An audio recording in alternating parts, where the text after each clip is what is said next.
I am sure you've heard of the Great Commission to go into all the world and preach the gospel and make disciples. I'm sure you've heard of the Great Commandment, which is to love the Lord your God with all your heart, mind, soul, and strength, and to love your neighbor as you love yourself. But have you ever heard about the Great Rebuke? Remember, yesterday we looked at how Jesus predicts his own death and resurrection.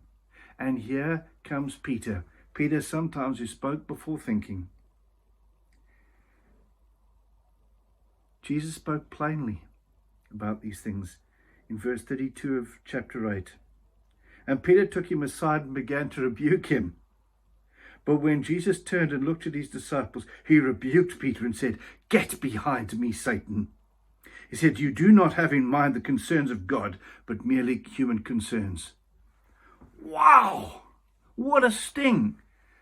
That must have, he didn't draw Peter aside. He did it publicly because he was trying to teach them to get their minds in the game. This is not about you guys having the answers.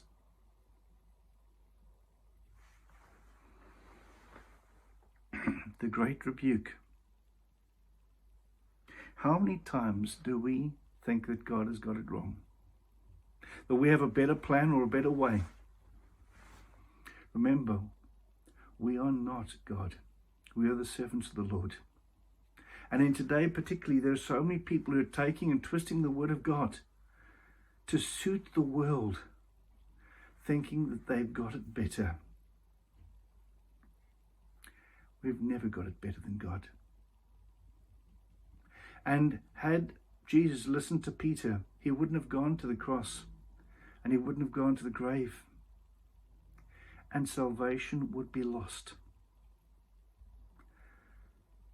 Christians, hear me.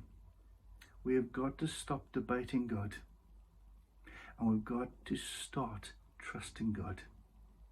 Sometimes we can't see what he's doing, but we know that he is God, and what he's doing makes sense.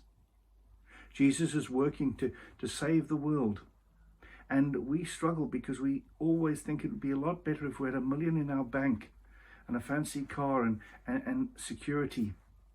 But it's when we fully trust Jesus and start following him with all our heart, mind, soul, and strength that we will see what God is actually doing, which is reaching the lost and bringing them home.